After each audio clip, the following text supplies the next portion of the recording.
Buenas tardes. Si les parece, vamos a retomar las sesiones.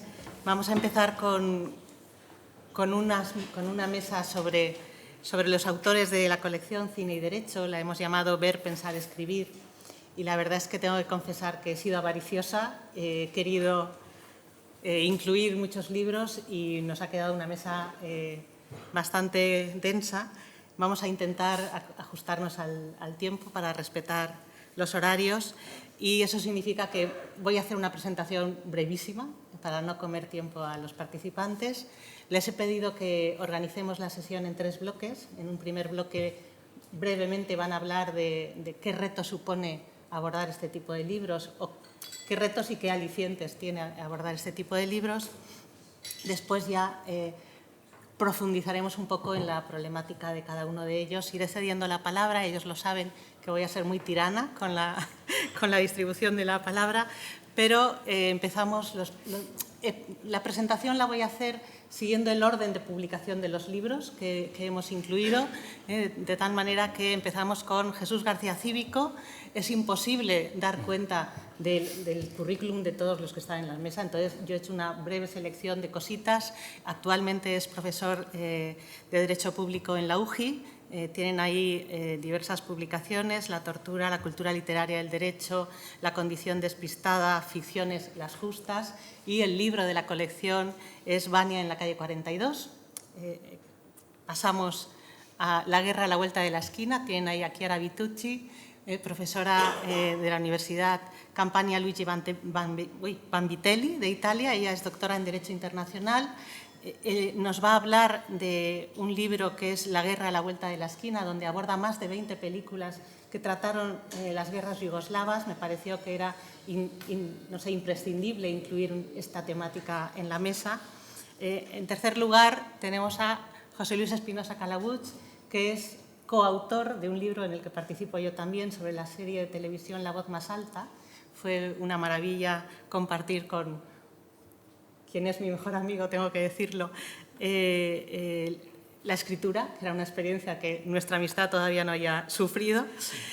Y me quedan 2 libros que todavía están en proceso de elaboración.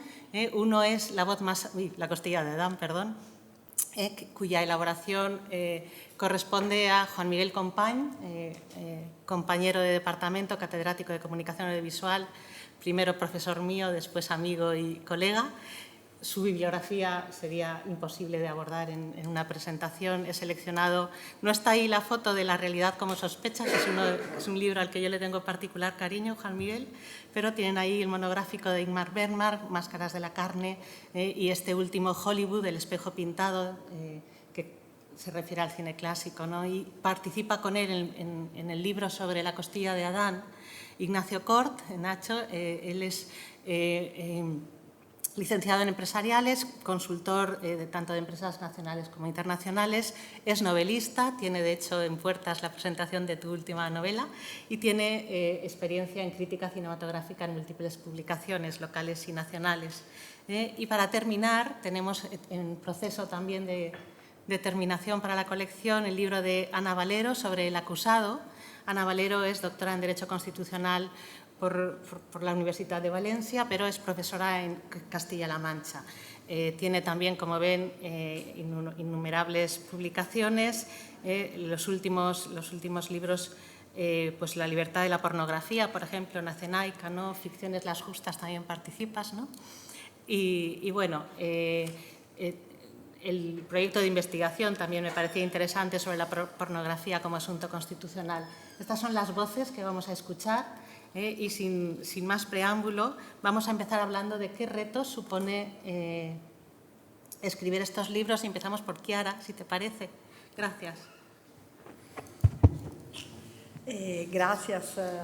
Gracias a todos por la invitación. Creo que soy la única italiana, entonces no hispanohablante. Perdonad por los fallos que voy a hacer, pero me encanta estar aquí hoy en esta primera jornada porque como decía antes, esa es la colección española que más me gusta. Entonces, estoy verdaderamente feliz de estar aquí hoy. Ese libro, La guerra a la vuelta de la esquina, me puso un reto muy, muy difícil, que es integrar las polifonías de voz, como Beatriz dijo. Analicé más de 20 películas. Entonces, cada una de las películas tenía su voz, su propia voz sobre la guerra y su propia visión de la guerra.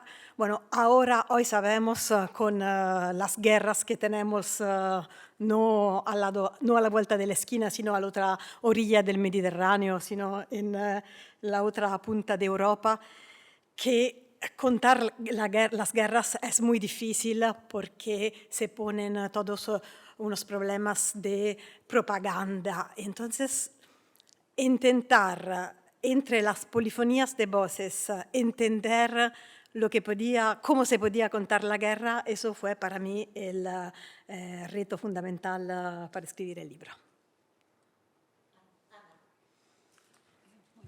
Me sumo los agradecimientos a Salva, a Fernando, a Beatriz, a Javier, y no sé si me dejó alguien. Yo, cuando vi la película de Les Choses Humaines, que es como realmente se llama la película, aquí, como decíamos antes, las traducciones que se hacen son siempre muy sui generis, muy libres. Se ha llamado El acusado, pero me gusta mantener el título original, que es además el título de la novela que inspira la película y que además es una plasmación bastante... creo que la película plasma muy bien lo que vemos en el libro ya diré su nombre, que se me acaba de ir,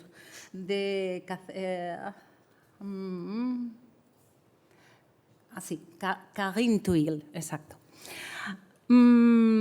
Me llevó a elegir esta película para la colección Cine y Derecho el hecho de que María José Bermúdez esta mañana decía que el cine es el instrumento idóneo para retratar la complejidad de las relaciones humanas, ¿no? Y que el derecho solo en ocasiones es el instrumento idóneo para tratar de desentrañar esa complejidad y buscar soluciones a las mismas. Creo que la película de Les Choses Humaines es un ejemplo precisamente de lo contrario, de por qué muchas veces, o al menos en algunas ocasiones, el derecho es el instrumento menos idóneo para explicar y para resolver y para tratar de abarcar la complejidad de las relaciones humanas. Una de las cuestiones más complejas de la condición humana es la sexualidad y el carácter ambiguo y complejo de la sexualidad se plasma también en el consentimiento sexual y creo que la película del acusado, de Les Choses Humaines, refleja y abarca esa complejidad también en la propia concepción de los personajes, en el mostrar sus ambigüedades y en cómo plasma toda la trama, ¿no? ¿Tú o yo? ¿Yo?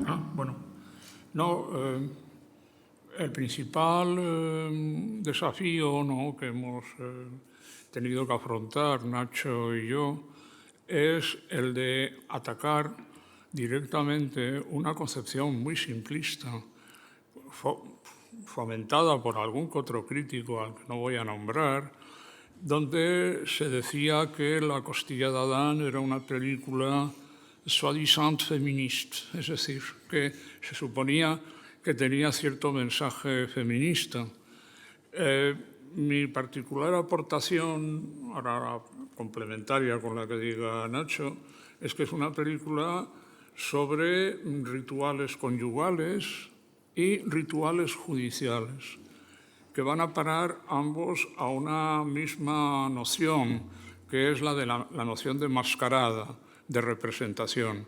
Hay una mascarada sexual, como en todas las películas del cine clásico de Hollywood, que lo que hace es efectivamente elidir la escena sexual, y eso es muy evidente al final, cuando se corre la cortina del escenario a la italiana, que puntúa continuamente la acción y que es un forillo pintado. Y bueno, y que en lo que respecta a al ritual judicial, no descubre ningún Mediterráneo, porque es lo que el principio básico que se establece en el derecho romano de dura lex sed lex, de que la ley es igual para todos, ¿no?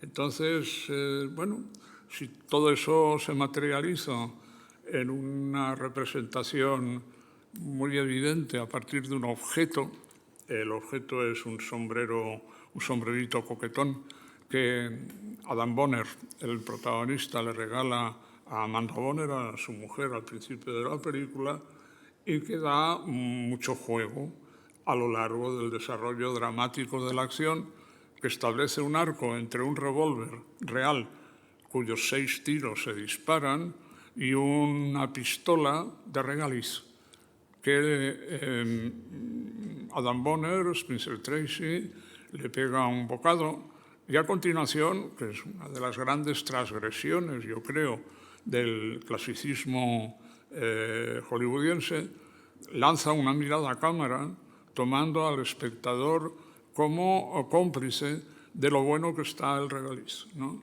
Me ha hecho recordar, hace un momento se lo recordaba a Nacho, cuando Ford Coppola rueda, como si fuera una película de ficción, el desembarco de unos marines en una playa de Vietnam en Apocalypse Now, les dice, miren donde quieran, pero no miren a la cámara. Si miras a la cámara, estás evidenciando que estás ante una representación, ante una ficción. Y eso es lo que hace la película. Probablemente fue una improvisación de rodaje, ¿no? Una improvisación donde Spencer Tracy se le debió ocurrir, y la verdad es que tiene mucha gracia.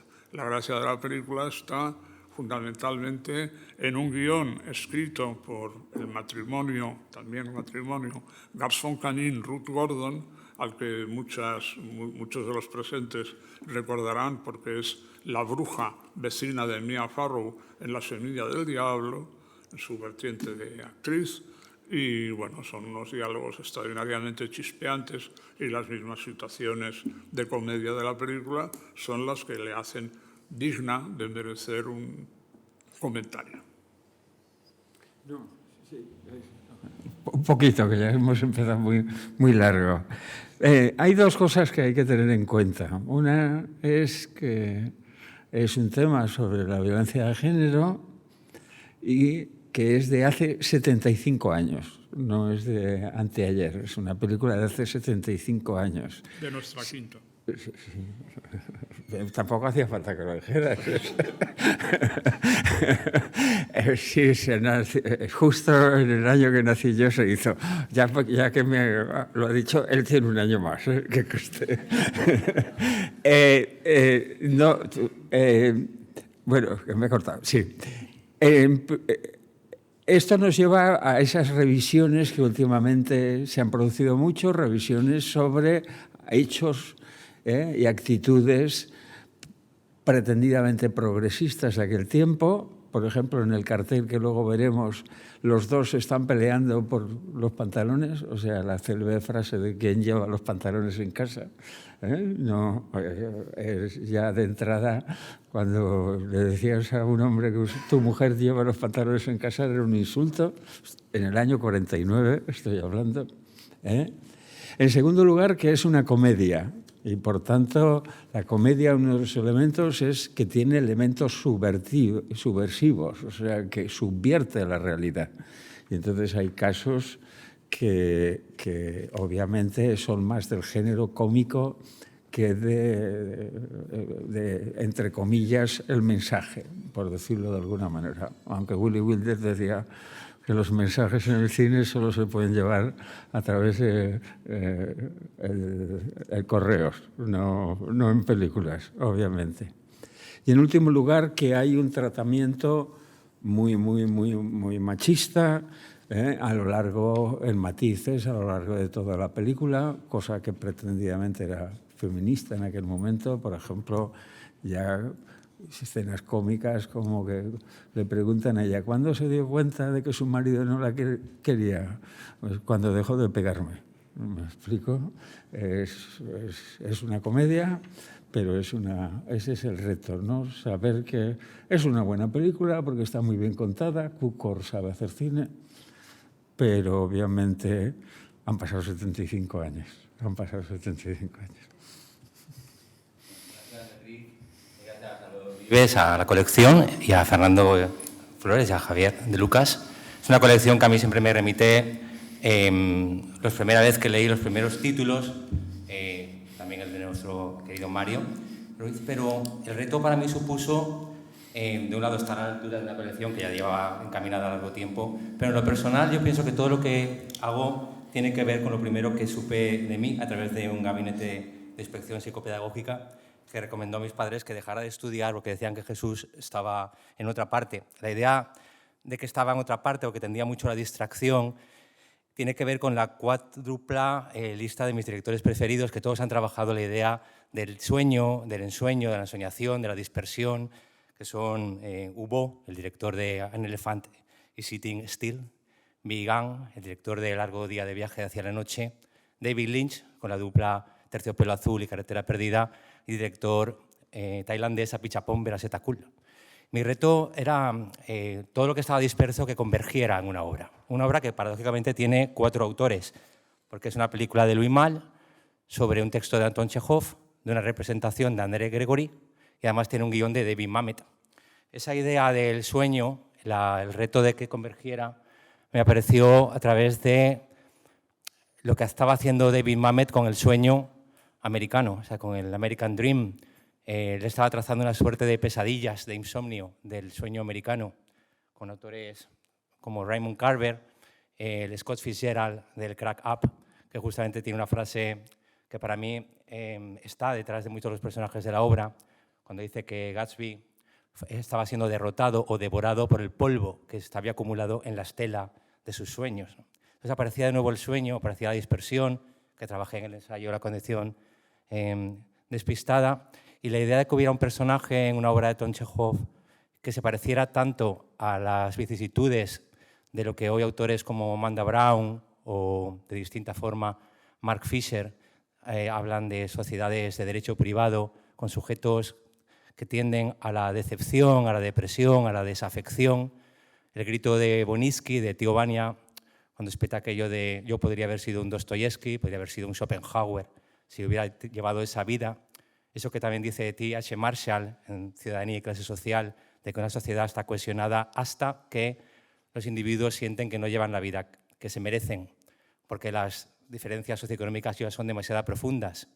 Todo eso suponía un reto que creo que intenté solventar en un ensayo que tenía parte de sociología, parte de los estudios culturales que estaba acabando de cursar en un máster de crítica literaria, y los estudios de Derecho, que desde luego ya habían sufrido un desplazamiento. O sea, ya para mí el Derecho ya no fue igual después de que estudié Literatura y Filosofía, y al final de esa admonición a lo Macbeth de que iba a ser un sujeto disperso, pues se concretó. Se concretó en lo que hago, que es un esfuerzo, siempre una dialéctica entre lo que tiende a dispersarse y la voluntad de convergencia.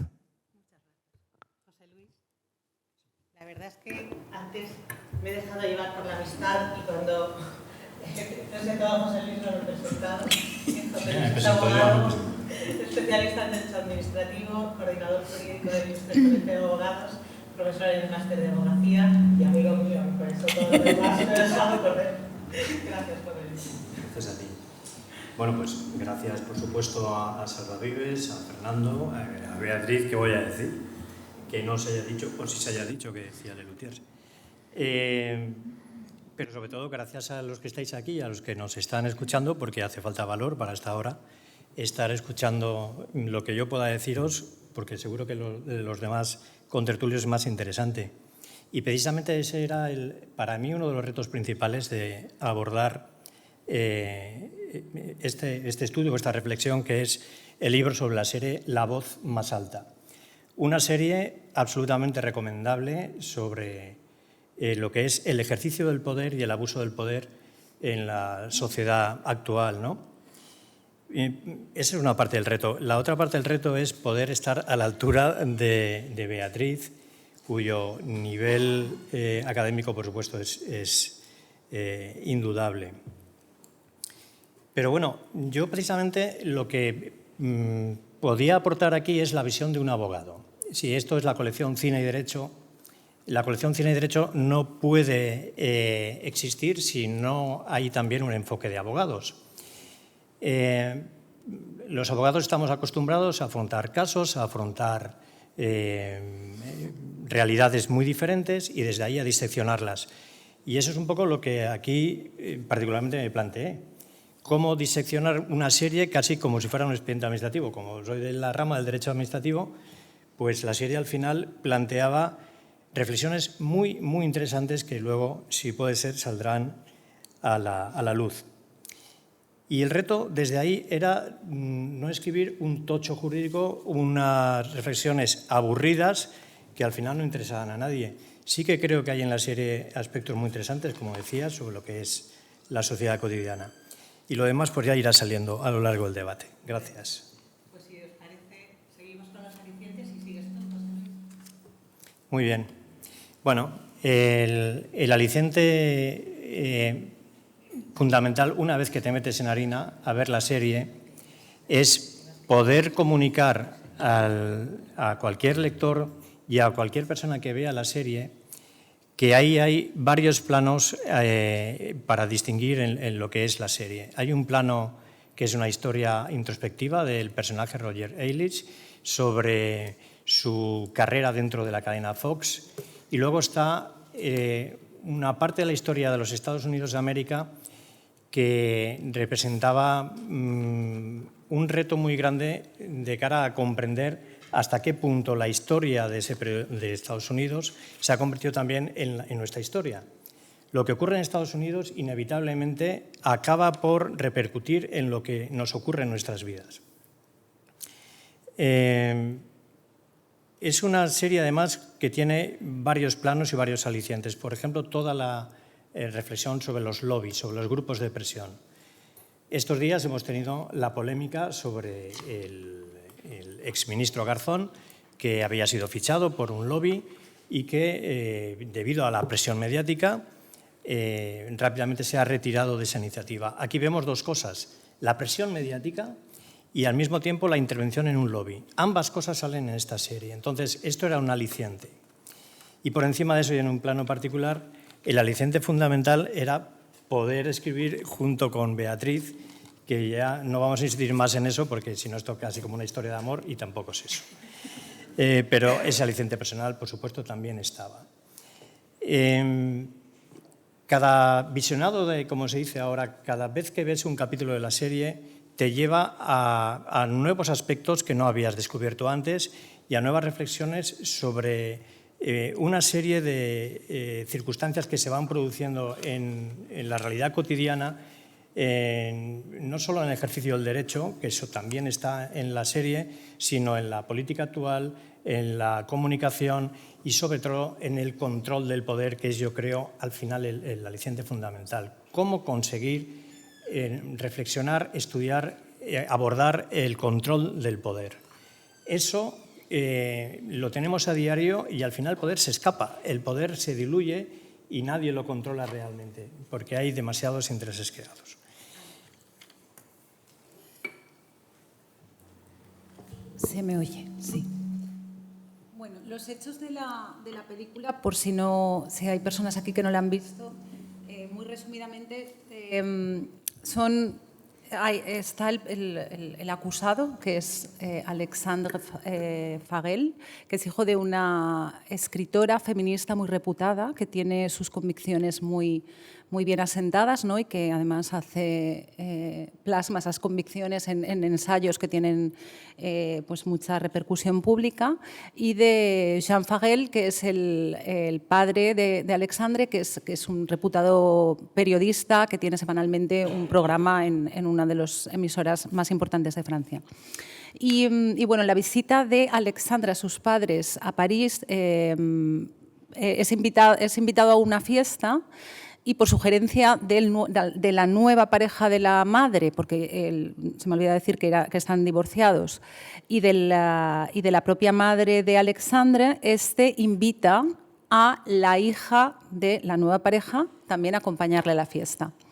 Al día siguiente, de la celebración de la misma hay una elipsis donde no aparece en ningún momento los hechos, ¿no?, de los que presuntamente después se acusa al acusado. Al día siguiente, Mila, que es la hija que le acompaña a la fiesta, presenta una denuncia por violación. Para mí, uno de los aciertos del film es que nunca, como tampoco hace la película, muestra los hechos, ¿no? Entonces, coloca al lector en la condición de jurado, porque realmente va a escuchar ambas partes, y una de las dificultades que desde mi punto de vista plantea la película y que era un aliciente para mí era observar, porque yo soy jurista, cómo muchas veces la verdad judicial no encaja o no tiene realmente nada que ver con la verdad de los personajes implicados, ¿no?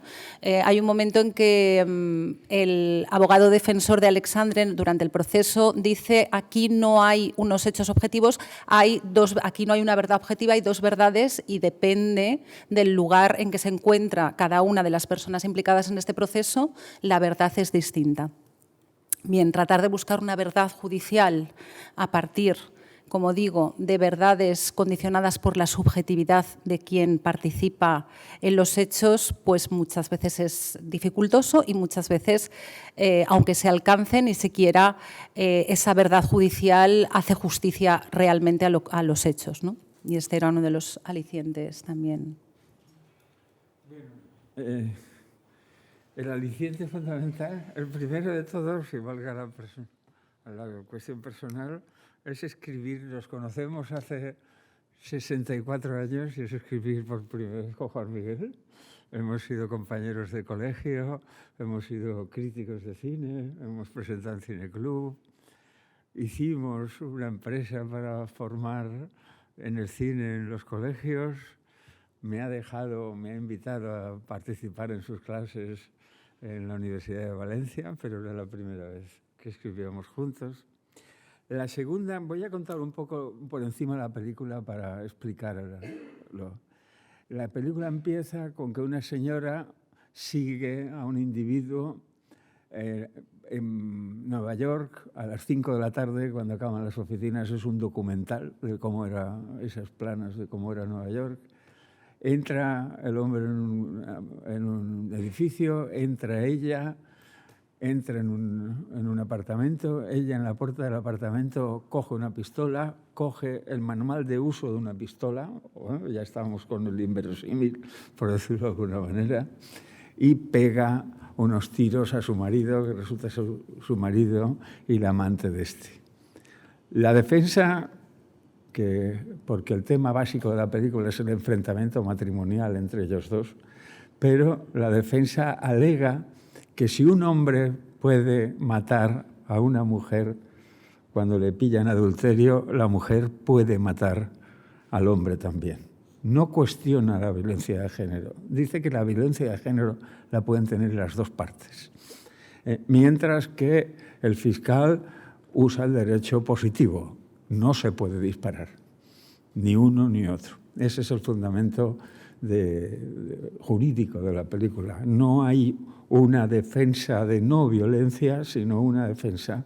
Habla de un caso. Pensemos que en Estados Unidos, en esa época, en algunos estados aún, el hombre podía pegar a la esposa siempre que fuera para corregirla y no le dejara marcas. Y que en España en ese momento estaba vigente el uxoricidio, hasta el año creo que 64, si no recuerdo mal, que un hombre podía matar en adulterio, si pillaba con otra mujer, con un hombre, a la mujer, a la hija y a la que estuviera en su casa bajo su potestad siempre que no tuviera más de 25 años. O sea, ¿cuál es el aliciente que tenemos? Obviamente que hemos tenido, obviamente reflejar estos hechos, reflejarlos. No queremos ser moralistas, sino simplemente reflejar un hecho y en la última parte lo comparamos con hoy. Es básicamente eso. Bien, a ser cortado porque motivó que Nacho y yo no hiciéramos un viaje al Archivo General de la Administración, donde están Habla un poco más alto. los expedientes de censura de las películas que se estrenaban en España. La película La costilla de Adán es de 1949. Se estrena en España el 24-25 de septiembre de 1950. Claro, con lo que habían dicho algunos críticos sobre el carácter progresista avanzado en relación a la problemática feminista, pues pensamos que a lo mejor los censores habían recomendado algún corte o habían hecho alguna consideración al respecto. No solamente no había ningún corte, sino que la película fue autorizada para menores de 13 años, es decir, para todos los públicos, ¿no? Es curioso, ¿no? Es curioso porque hemos descubierto, al analizar la película, y puramente de casualidad, que la película tenía una obscena manipulación del doblaje. Porque algo de lo que Cukor se consideraba muy orgulloso es que la película tiene un plano medio de larga duración, casi 5 minutos, en la entrevista primera que tiene Doris, digamos, la que ha atentado contra su marido, ¿no? Y cuando la abogada, ¿no?, le pregunta, Amanda, le pregunta, ¿cuándo se dio cuenta usted de que su marido había dejado de quererla? Pues el doblaje dice exactamente lo contrario de lo que dice el original. Dice, ¿cuándo empezó a pegarme? Ay, ahí resulta que en el inglés coloquial americano, when he stopped batting me around, es cuando dejó de pegarme. No tiene vuelta de hoja. O sea, no, los censores demostraban no conocer a sus clásicos, porque es tan antiguo como un cuplé de Mistinguett de los años 20, es mi hombre, la canción que luego popularizó Barbara Streisand y entre nosotros Sara Montiel, ¿no? Dice algo que es, vamos, yo creo que es una canción que nadie se atrevería a publicitar o a cantar en el momento actual, ¿no? Porque da muestra del carácter totalmente alienado del personaje de Doris, con una maravillosa actriz que murió muy joven, Judy Holliday, ¿no?, donde primero le reprocha a su abogada que fume, porque dice que es poco femenino, ¿no?, y que en el momento en que él está diciendo eso de que cuando dejó de pegarme, pues está obedeciendo a lo que se dice en la canción, si me pega, me da igual, es natural, ¿no? Entonces, claro, eso es el mayor grado de alienación que puede sufrir uno o padecer una mujer, es aceptar la violencia machista, la violencia del cónyuge, ¿no? Entonces, y considerarlo natural, ¿no? Entonces, en ese sentido, la función que tiene ese plano sostenido, aparte del juego de la actriz, es mostrar justamente, vamos, cuando alguien está tan sumamente ofuscado y alienado que considera natural que su marido le pegue. Entonces, eso es un descubrimiento que hemos hecho y que creo que nadie se había dado cuenta, vamos, en relación a lo que es los análisis que se hayan hecho de la película.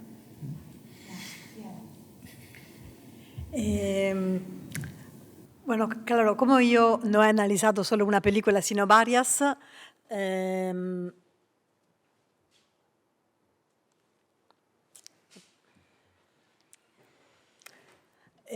para mí el aliciente fue, bueno, está alrededor de la guerra. ¿Por qué la guerra en Yugoslavia? Eso tiene una razón anagráfica, porque para la generación de finales de los años 60, la guerra de Yugoslavia es nuestra guerra, porque la generación anterior hubo la guerra de Vietnam, después, claro, de pequeña yo había oído hablar de la guerra civil de Líbano, de la guerra Irán-Irak, y también de la Segunda Guerra del Golfo, pero no era mi guerra, no era una guerra vecina. Claro, Yugoslavia está al lado de Italia, entonces es la guerra a la vuelta de la esquina, allí, la guerra casi en casa.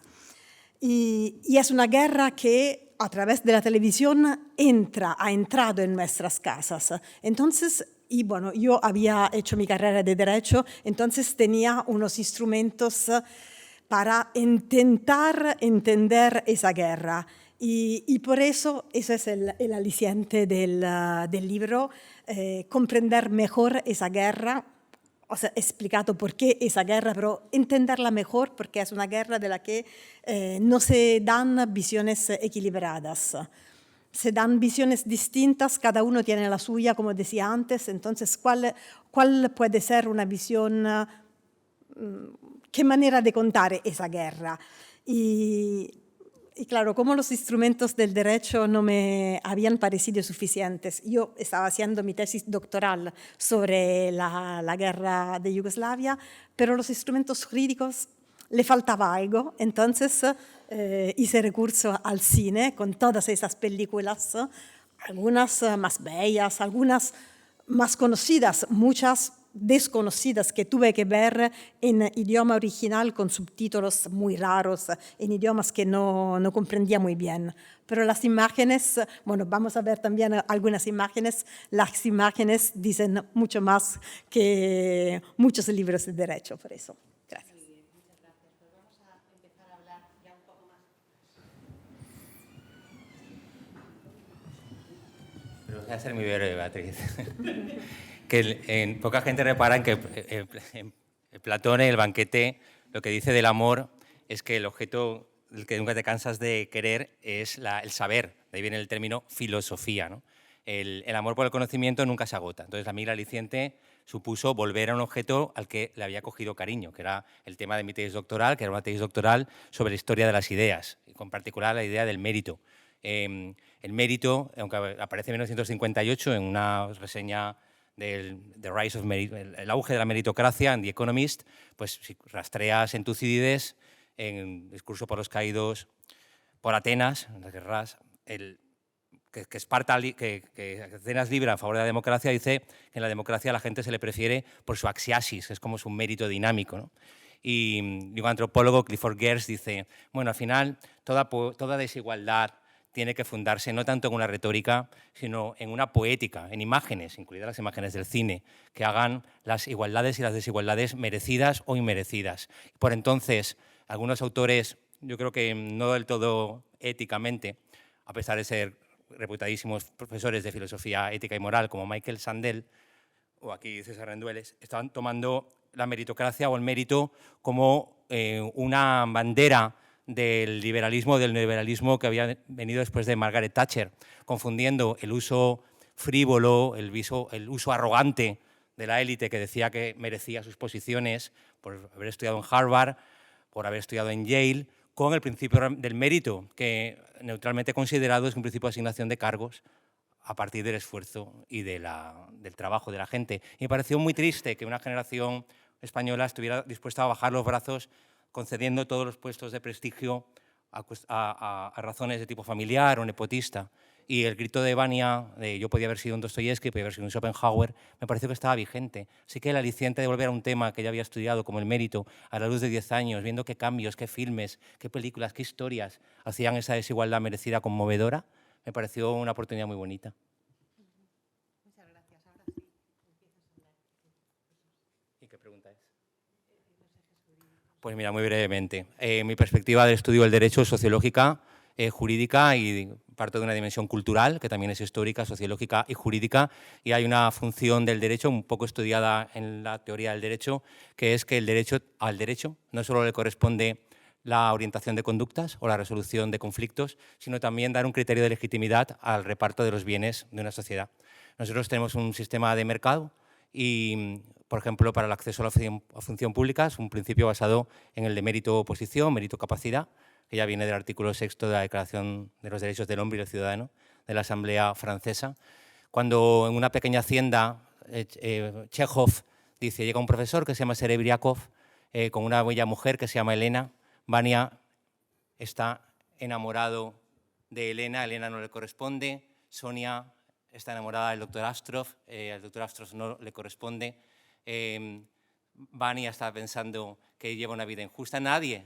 Los bienes no se han distribuido de acuerdo con un criterio de equidad, de equidad o de justicia.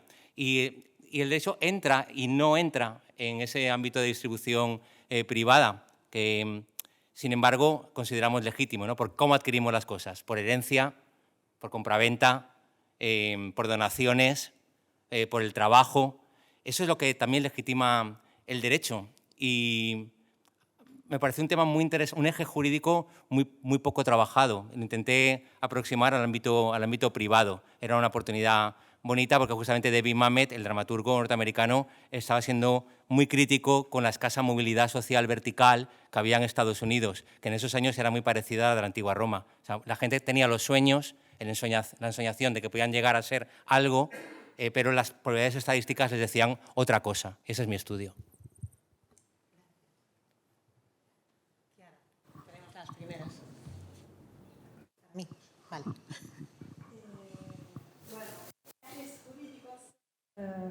En una guerra, en toda la relación entre guerra y derecho hay varios. Entonces tenemos que distinguir 3 momentos antes de la guerra, durante la guerra y después de la guerra. Y para cada uno de esos 3 momentos hay unos ejes jurídicos importantes. Antes de la guerra, ¿cuáles son las causas de la guerra? Las causas de la guerra, casi ninguna de las películas se las cuentan. Algunas aluden, es muy interesante porque la mayoría de las películas que yo he encontrado sobre las primeras 2 temporadas, antes de la guerra y durante la guerra, son de autores eslavos, yugoslavos o de la tierra misma donde hubo la guerra. En cambio, los que cuentan lo que pasa después de la guerra son casi todos de otros países. Eso lo he encontrado interesante. Pero también, incluso los autores yugoslavos no logran contar las causas de la guerra. En una película de la que solo hay una versión inglesa, el título italiano sería El Cuchillo, el título en español sería El Cuchillo, se cuenta de una historia que cuenta los odios entre 2 familias, una serbia y una croata, después de la Segunda Guerra Mundial, como para decir que las causas son antiguas, pero no se cuenta por qué hubo la guerra. Y claro, no se cuentan, se pueden ver un poco en una película, es así muy conocida, de Kusturica, Underground, se puede ver que hay unas causas económicas. Y eso es verdad. Si uno analiza históricamente lo que pasó en Yugoslavia a principios de los años 90, ve una crisis económica un poco también causada por, yo diría, unas políticas no muy inteligentes del Fondo, ¿cómo se llama? Fondo Internacional Mundial. FMI. Que quiso que Yugoslavia le devolviera el dinero en un momento en que había una crisis tremenda económica. Entonces, eso, claro, sabemos que siempre hay causas económicas de la guerra, pero no se ve en la película. Hay una película que es un encanto, una de las que más me gustó y que os aconsejo, que se llama Antes de la lluvia, que es una película del 94 de un joven director que venía de Macedonia, pero que estaba en Nueva York cuando hizo la película, que se llama Mancheschi. Y esa película describe, claro, antes de la lluvia. Cuando estamos antes de la lluvia ya tenemos la sensación de que está a punto de llover. Y lo mismo pasa con la guerra. En el momento inmediatamente anterior a la guerra se entiende que algo está por pasar. Y entonces esa es una película con una intensidad increíble, son 3 episodios, pero que cuentan muy bien esa atmósfera suspendida antes de la guerra. Lo que sí que se cuenta es el fracaso increíble de Naciones Unidas para prevenir la guerra, porque Naciones Unidas han sido creadas después de la Segunda Guerra Mundial justamente para impedir otras guerras, pero claro, no sirvieron para esto. Y pasando al segundo momento, el momento de la guerra, allí también tenemos otro fracaso, que es el fracaso de los cascos azules. Uno piensa que los cascos azules son el ejército de Naciones Unidas. No es así. Los cascos azules son... bueno, aquí vemos, esa es una película que es otro encanto. Es la última película, es de 2020.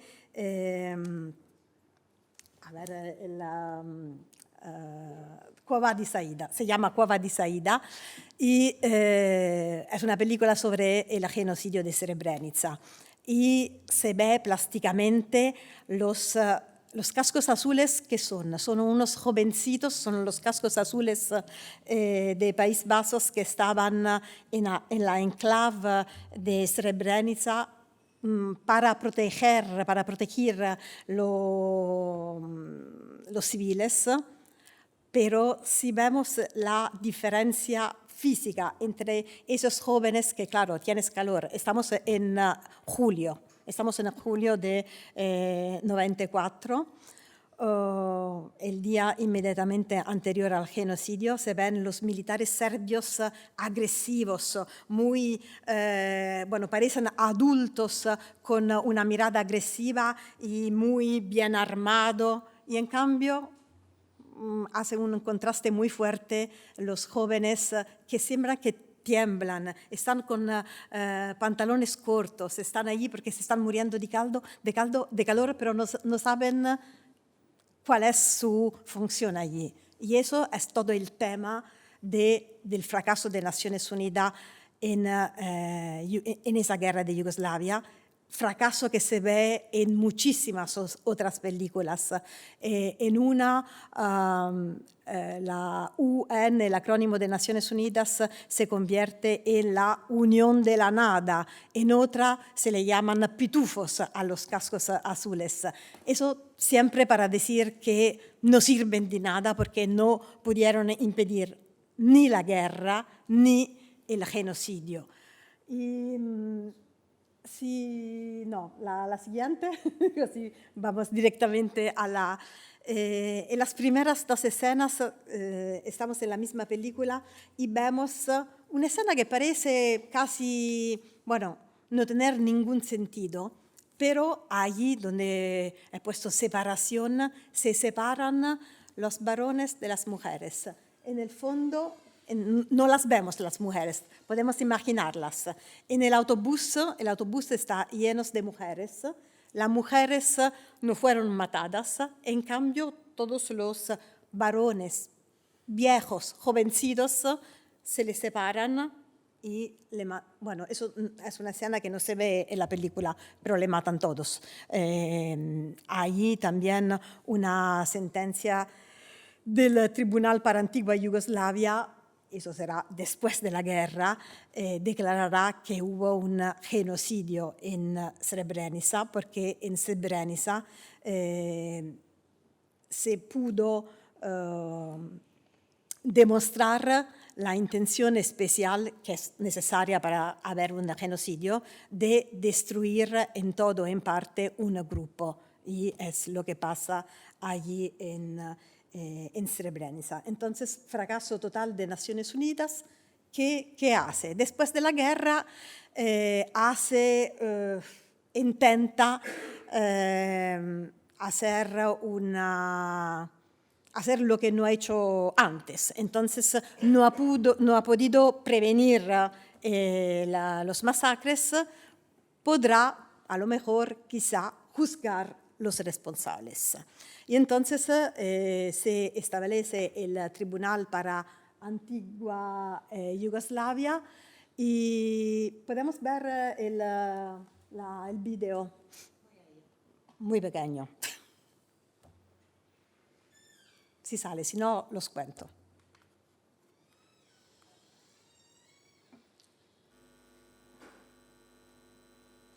Depuis les accords de Dayton, la plupart d'entre eux se sont évanouis dans la nature et bénéficient de la protection de la population, qui les considère comme de véritables héros, à l'instar de Mladic et Karadzic. Mladic et Karadzic sont déjà dans la ligne de mire des troupes de l'ONU présentes sur place.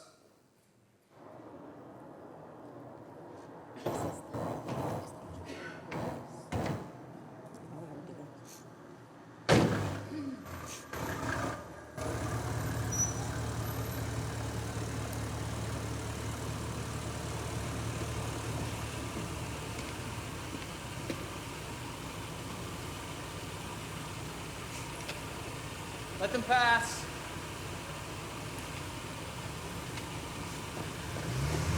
Got it. That one's Karadzic. Okay, we don't have formal orders to arrest.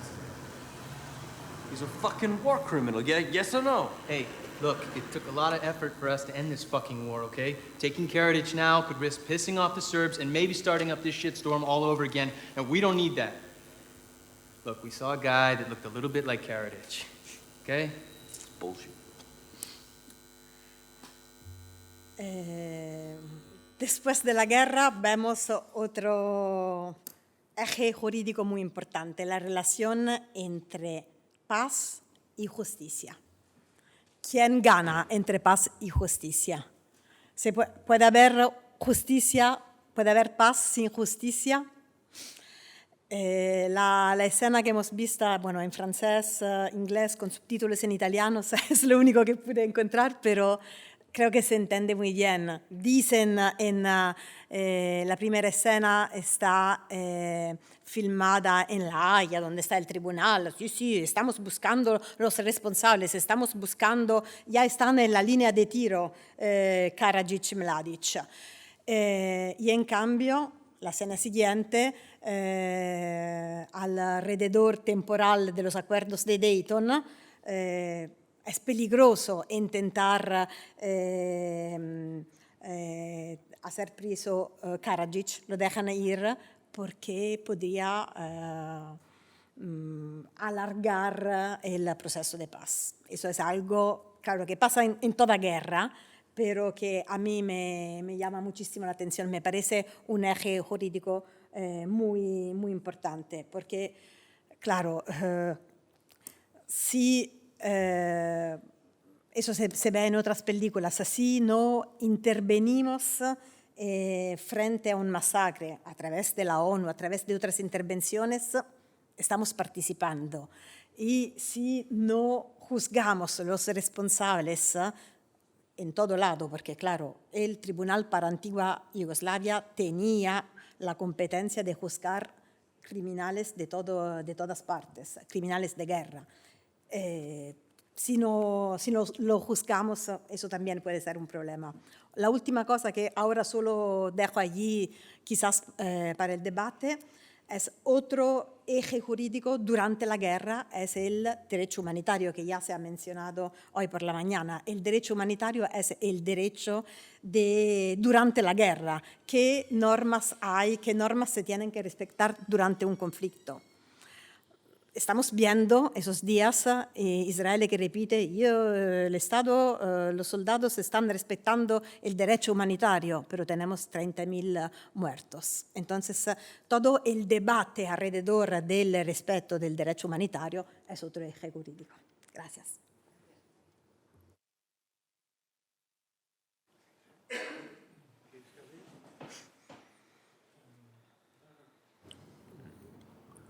¿Eres tú? Sí. Ahora, perdonad, es sobre el hecho jurídico del libro. De entrada, quiero decir que los legisladores que aprobaron la ley orgánica de la ley del jurado debieron todos de pequeños ver la serie de Perry Mason y les entusiasmaría matar a un ruiseñor porque tenemos un jurado puro, un jurado popular, de legos, de 9 personas legas en derecho, mientras que en el resto de Europa, excepto posiblemente en Bélgica y Holanda, existe el jurado escabinado, que es un jurado mixto, donde está el jurado lego y los profesionales. Quiero decir que, no sé, pensando mal, es otra muestra del imperialismo yanqui en las costumbres españolas, porque Italia, Alemania, Francia tienen todos este nuevo sistema de jurado. El del jurado puro triunfó en el siglo pasado, pero este siglo ha cambiado. En segundo lugar, el jurado americano, los tribunales americanos tienen jurado en todos los ámbitos del derecho, tanto en derecho mercantil como en civil, como en el penal, mientras que en España está muy restringido. Lo leo solo hay jurado popular en el caso de homicidio, amenazas, omisión de deber de socorro, allanamiento de morada, infidelidad en la custodia de documentos o de presos, cohecho, tráfico de influencias y malversación de caudales públicos, básicamente, en absoluto. Según el fiscal, le denuncia por intento de asesinato y, según la defensa, son solo heridas leves y además de una manera no voluntaria, porque lo que quiere la mujer, declara, es asustar a la pareja, no es disparar contra ninguno de los dos. Entonces, lo que más me ha gustado es distinguir el juicio yanqui con los juicios españoles, obviamente. Por ejemplo, a la hora de... Ahí tenemos un aperito, que en España estaría imposible entrar un aperito, porque aquí lo único que demuestra es que es una mujer que es muy fuerte y además levanta al fiscal. Eso en España es impensable, en principio, porque los peritos los nombra el tribunal, no los nombra... no le paga la parte, cosa que sí que paga parte en Estados Unidos, ¿no? En segundo lugar, obviamente, el jurado puede dar una sentencia absolutoria en contra de la ley, cosa que en España es imposible. En España es imposible porque luego tienen que fundamentar. Esto es, en Estados Unidos matan al presidente Biden, lo vemos, lo matan, y si el jurado todos son amiguitos de Trump, pueden declararle inocente. Y además es inapelable. Cosa que en España tampoco ocurre. Es lo más interesante que me he encontrado. Otra cosa es que sí que se ha visto en alguna película declararle culpable contra la ley. Entonces sí que el tribunal puede revocar la sentencia porque no se puede declarar culpable contra la ley. El jurado americano proviene del common law británico y se ha mantenido en este sistema, aunque en Estados Unidos ya hay fuerzas que comentan que deben cambiar este sistema de jurado, porque les benefició mucho a los norteamericanos, en ese momento gente de colonia, para ir contra los jueces nombrados por el rey de Inglaterra. Quiero decir que si pueden, primero el jurado tiene que ser residentes del lugar donde se ha cometido el delito, gente sin conocimientos jurídicos, vecinos que se dejan influenciar por todo, Y entonces, aprovechando esta ley, esta prerrogativa que el rey Jaime, ahora no me acuerdo el nombre, creo que es esto, no me acuerdo el número, les dio que podían tener tribunales igual que cualquier inglés. Entonces aprovecharon esta circunstancia para ir contra los deseos del rey.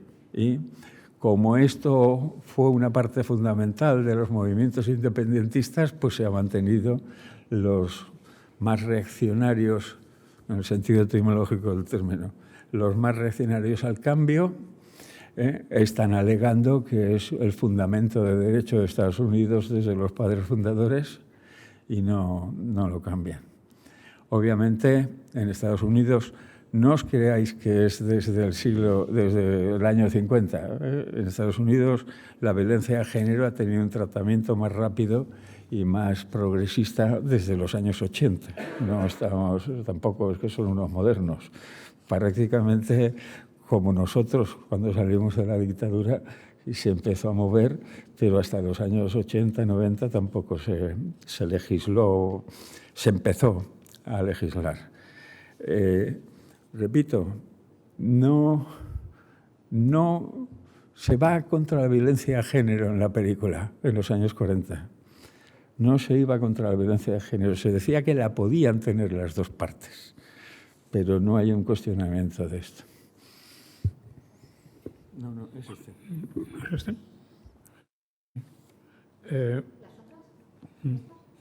Muy bien. Me ha venido muy bien el compañero que ha hablado antes de Vania en la calle 42. Chekhov es mi autor favorito y Tío Vania es una de mis obras de absoluta referencia, ¿no? ¿Qué ocurre? Una cosa que dijo Chekhov.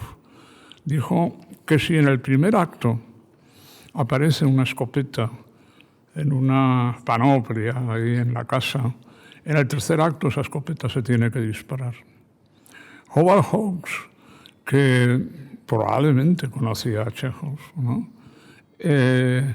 Dice que si enseñas una pistola en una película, esa pistola se tiene que disparar. Él fue muy didáctico en la aplicación de este principio porque en los primeros minutos de Río Bravo aparece el malo de la película, Labordette, que saca una pistola, la dispara y se carga a uno que estaba por allí, ¿no?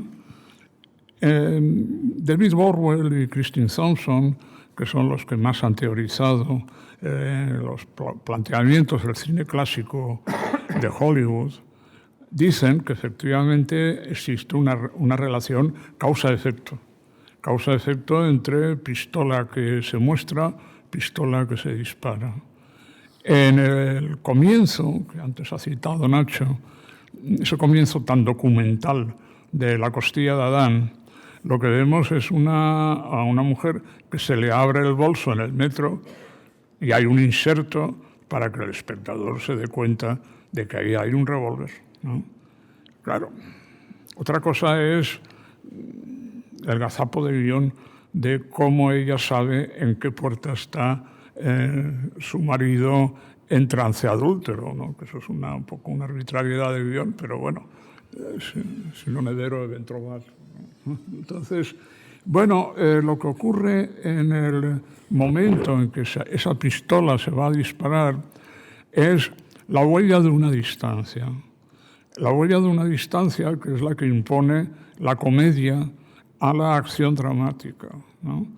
Aparece Doris con una pistola en la mano derecha y el libro de instrucciones en la mano izquierda, que es una manera de decir que esto va a ser un fracaso, ¿no? Ahora bien, ¿qué es lo que dispara los 6 tiros y no acierta, ¿no? El siguiente fotograma, bueno, está el famoso sombrerito, ¿no? Es un regalo que al comienzo de la causa que los va a enfrentar marido y mujer, el marido le regala a la esposa un sombrero diciendo que es lo más bonito para la mejor cabeza o algo así, ¿no? Entonces, ¿qué es lo que hace Cukor? Juega con el reencuadre y con la simetría, es decir, juega con la representación. La representación para el espectador es que eso está colocado para que te des cuenta, ¿no? Para que te des cuenta de que eso va a tener importancia.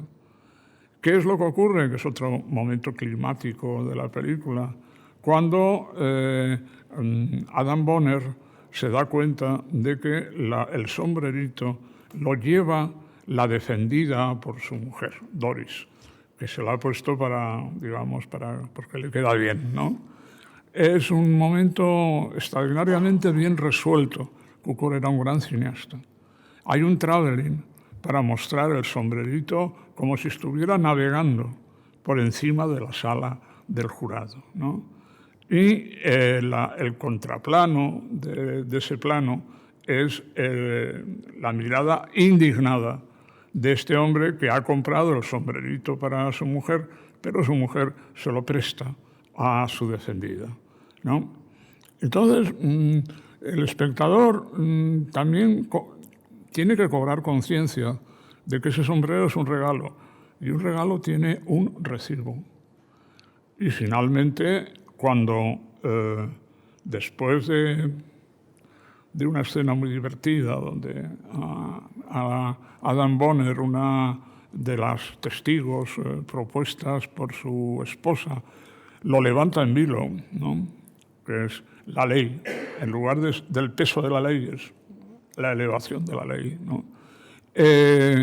Pues después de ese momento, cuando ya la cosa empieza, digamos, a derivar, ¿no? Incluso en las noticias de la prensa y tal, ¿no? Entonces es cuando Adam Bonner dice que este juicio es una farsa. Es una farsa porque ese sombrero no es de la acusada, es un sombrero que yo compré. Y saca el recibo, ¿no? Que llama mucho la atención. Llama mucho la atención porque llamémosle final feliz, ¿no? de la película se resuelve no en la mansión de los Bonner, sino en la oficina de un asesor fiscal que está viendo de qué manera pueden deducir los gastos de la hipoteca de su casa de Connecticut, ¿no? Con lo cual se establece nuevamente una reflexión bastante vidriosa sobre el fundamento básico del matrimonio burgués, que es el económico, ¿no? Entonces, dicho de una manera muy cruda y muy dura. El arco dramático de la película se va a cerrar con, si el primer momento es un revólver real con 6 balas que se disparan y no aciertan, el momento final va a ser una pistola de regaliz falsa, ¿no? Por lo tanto, a la que Adam le pega un bocado y luego mira al espectador, mira a la cámara, como antes había anunciado, ¿no? Bueno, no deja de ser curioso, ¿no? Porque si ven la película en la plataforma Filmin, el subtitulado dice que es una pistola de palo dulce, que es como se dice en Castilla, ¿no? El regaliz. Seguramente el que hizo el subtitulado debía ser de Soria, ¿no? Bueno, entonces no, es lo que nosotros entendemos como regaliz y que provoca una mirada a cámara que es el gesto más transgresor del relato clásico de toda la película, ¿no? Porque si antes la pistola real daba la marca de una distancia, ¿no? Para que el espectador pudiera ironizar sobre eso, ¿no? Sobre el intento fallido, ¿no? de matar al marido, ¿no? Pues aquí es una pistola de regaliz, que es cuando finalmente Adam Bonner le dice, como ella en ese tránsito un poco tremendo, ¿no? De que se siente amenazada por la pistola, dice, nadie tiene derecho a Y entonces él le responde, eso es lo que yo quería oír, ¿no? Es decir, que todos son iguales ante la ley, ¿no? Es un poco lo que acaba de decir Nacho, ¿no? Claro.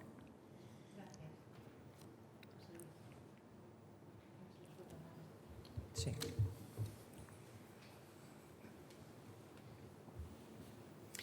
Bueno, como vamos a hablar de los ejes jurídicos, que son dos, uno podríamos decir en un plano corto, es la intrahistoria, lo que pasa en la Fox hacia adentro, desde que Murdoch, el famoso magnate de los medios de comunicación, de los grupos de comunicación, ficha a Roger Ailes para lanzarla como una cadena de referencia, dentro del sector de opinión republicano, el republicanismo, y todo lo que a partir de ahí pasa. Desde ese momento, en cuanto se instala Roger Ailes, que por cierto, por si no lo habéis reconocido, es Russell Crowe, el actor. Yo la primera vez que vi a Russell Crowe caracterizado como Roger Ailes, tardé como 5 minutos en darme cuenta que era él, ¿no? Es una buena caracterización. Y la serie llega a ser incluso desagradable porque es muy cruda a la hora de contar esa intrahistoria que vamos a mencionar. Esa historia hacia adentro es una historia de cómo una persona a la que se le atribuye mucho poder lo ejerce abusivamente, como hemos comentado antes. Y desde ahí la serie plantea varias cuestiones jurídicas. Por supuesto, el acoso laboral. El acoso laboral, veis como en una posición dominante, una especie de postura de poder, está ya la postura incluso física. Él tiene que controlar todo lo que hacen sus empleados para que se lleve a cabo lo que él tiene en mente, que son unas ideas, digamos, muy predeterminadas, muy preconcebidas, sobre el mensaje que tiene que lanzar la Fox. Y del acoso laboral pasa al acoso sexual de una manera, digamos, no sé si intensiva o haciendo casi una carrera paralela de ello. Con una réplica, por cierto, de Naomi Watts muy brillante y que también es digna de ver, ¿no? Con otra actriz camaleónica donde las haya. Pero es interesante como para ejercer ese poder hacia adentro, lo hace llevando a cabo un control estricto de todos sus empleados, abusando de su derecho a la intimidad. Eso lo hace, entre otras cosas, valiéndose del abuso de las cámaras. Las cámaras se van metiendo cada vez más en nuestras vidas hasta que al final las damos como una cosa normal, sin reflexionar hasta qué punto se nos han escapado de cualquier tipo de control. Y empezó por haber una cámara en un banco, empezó luego por haber otra cámara en una esquina donde hay un cruce de tráfico conflictivo. Cuando salgamos a la calle, fijaos y veréis, en cualquier lugar hay decenas de cámaras. Eso, en unas manos inadecuadas, provoca un abuso del control, en este caso que tiene una posición dominante, que es el empresario, o como se dice ahora, en una palabra que odio pero que voy a mencionar, que es el CEO. A mí me suena feo, pero bueno. Entonces, el CEO de la Fox necesitaba casi hasta meter las cámaras en el cuarto de baño. De hecho, en un momento dado hay hasta un debate al respecto. Fijaos cómo él no tiene el menor reparo en tocar a lo que él considera sus empleadas, que están a su servicio, son de su poder, digamos, están en su poder, y cómo, en definitiva, eso forma parte de las reglas del juego. Hay que tener en cuenta que no hace tantos años de esto. Esta serie, entre otras cosas, lo que nos está contando es el fenómeno precursor de esto que luego se ha dado a llamar el Me Too. Este es un caso que fue antecesor de alguna manera al del Me Too, pero que ya tuvo cierta repercusión mediática porque fue en su momento, yo diría, el primer gran escándalo que dio a conocerse en los medios de comunicación, especialmente en prensa, en el que se denunciaba esos abusos por parte de una persona con posición dominante.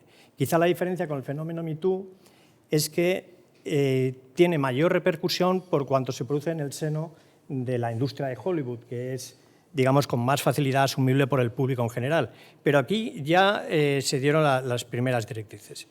Por lo tanto, ahí tenemos un primer plano.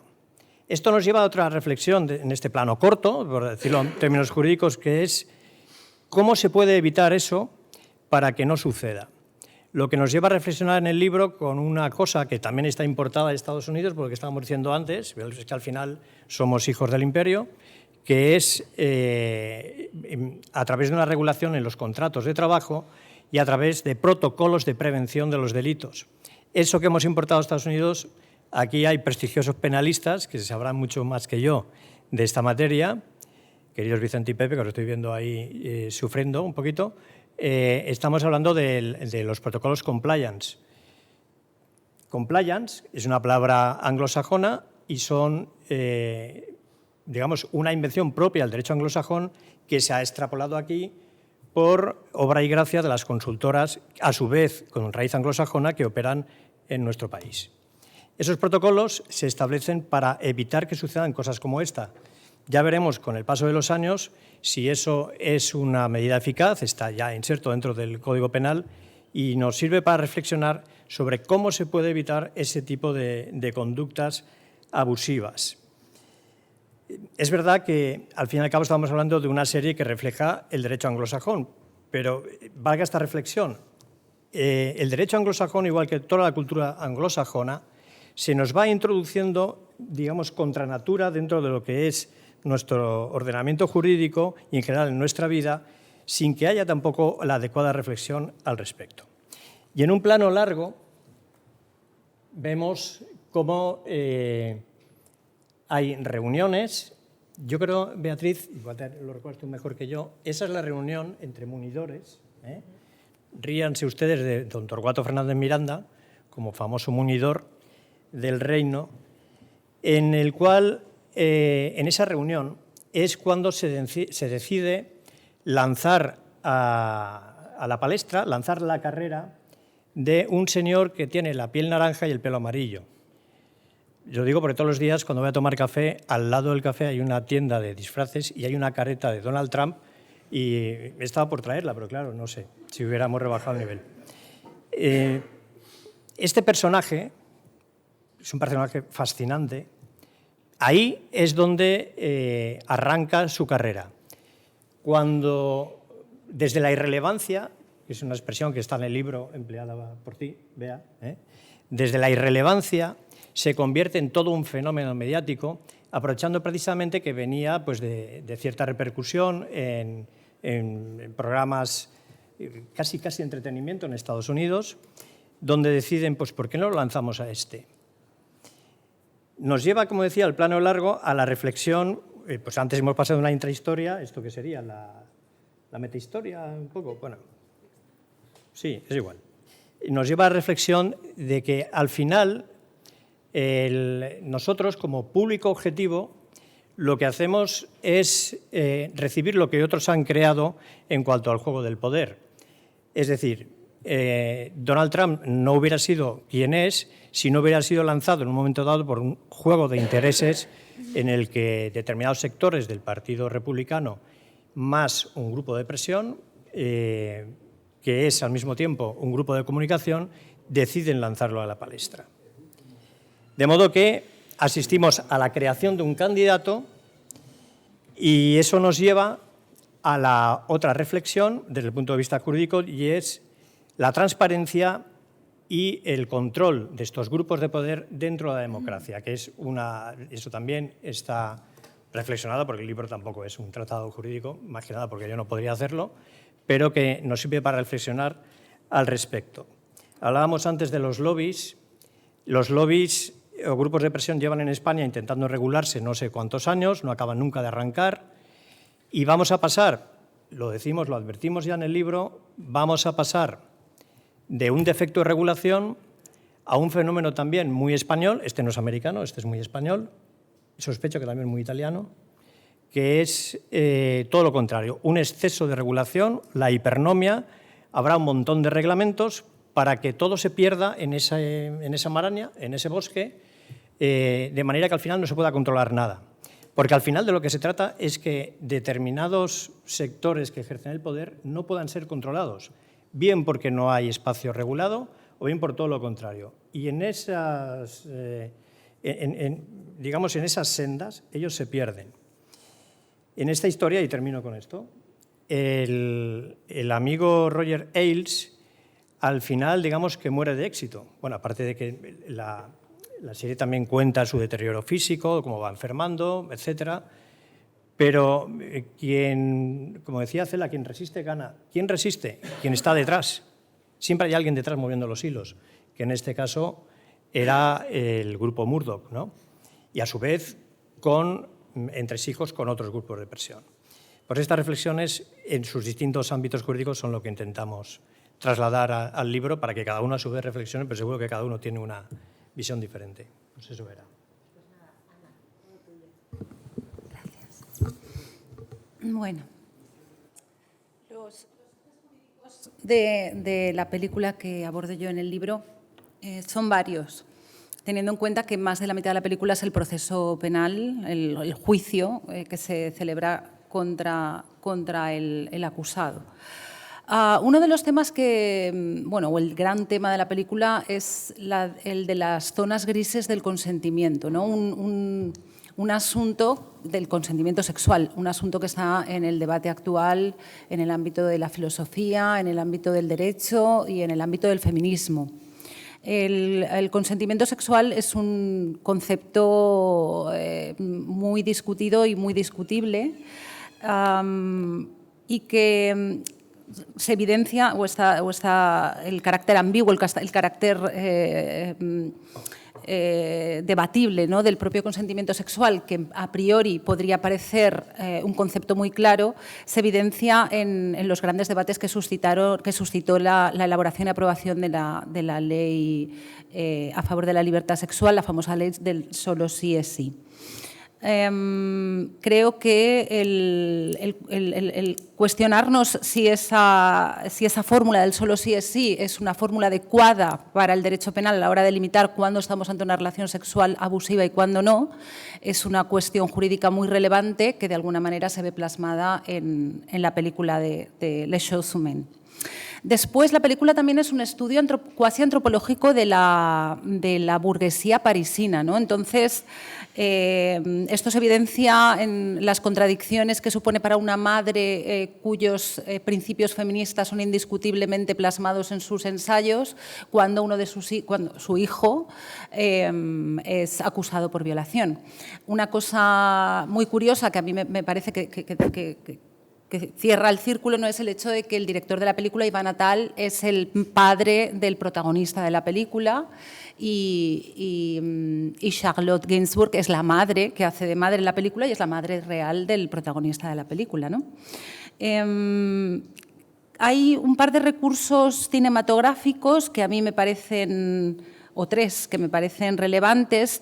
Uno de ellos es el truco que parece que en el momento en que va a ser detenido Alexandre, el acusado, el espectador duda acerca de si va a ser él el detenido o el padre, porque previamente hemos visto una escena en la que el padre, este famoso periodista, ha tenido relaciones sexuales con una empleada suya, mucho más joven que él, ¿no? Entonces, en ese momento el espectador, que es con lo que está jugando siempre el director Iván Attal, en convertir al espectador en un espectador emancipado, de alguna manera, ¿no?, en un espectador que participa a la hora de decidir dónde está el bien, dónde está el mal o si existe bien o mal. Entonces, esto permite hablar de cuándo podemos considerar abusiva una relación en la que hay una desigualdad de poder, y no me estoy refiriendo al poder físico, sino que me estoy refiriendo a una desigualdad o asimetría en la edad, por ejemplo, cuando hay una gran diferencia de edad o un estatus jurídico, un estatus económico y social diverso, como también se plasma en la relación del padre con su subordinada y del propio protagonista, porque pertenece a la burguesía, a una clase asentada económicamente, y la presunta víctima. Luego hay otra cuestión que desde mi punto de vista también subyace a la película y es el asunto de si todo daño, todo dolor o todo trauma que puede proceder de una relación sexual de alguna manera no satisfactoria, ¿no?, puede ser objeto de un proceso penal. Es decir, si todo dolor o trauma sexual, porque toda relación sexual implica un riesgo, ¿no?, asumir el riesgo de que puedes salir dañado de esa relación por muchos motivos. Y si esto es una cuestión estrictamente moral o también es una cuestión jurídica y por lo tanto tiene que acabar en la sala de un tribunal. Esto lo plantea esta Clotilde Guil en un libro muy interesante que se llama Ceder no es consentir. Ella es psicoanalista y habla precisamente del deseo desde la perspectiva del inconsciente, que es el objeto de análisis del psicoanálisis, ¿no? Y creo que también la cuestión del deseo y de por qué el deseo en ocasiones es contradictorio forma parte de ese inconsciente, de ese objeto de análisis del psicoanálisis y que de alguna manera también tiene cabida en esta película, ¿no? Y un eje jurídico sin duda relevante es la distinción entre lo que es moral o éticamente reprobable y lo que es jurídicamente reprobable. Y vuelvo al inicio de mi intervención cuando hablaba de los retos a plantearnos si el derecho es el instrumento idóneo para resolver les choses humaines. Sí.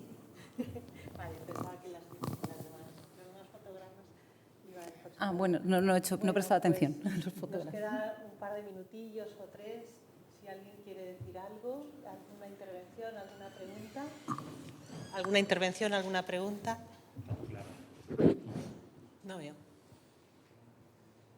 Claro, para eso tendréis que ver las series y las películas y poder debatir. Bueno, pues yo quiero daros las gracias a todos. Lamento algún fallo así de coordinación, pero gracias por estar aquí. Y Fernando, si te parece, veo que Aurea también está. Pasamos a la siguiente sesión. Muy bien, pues nada, cambiamos.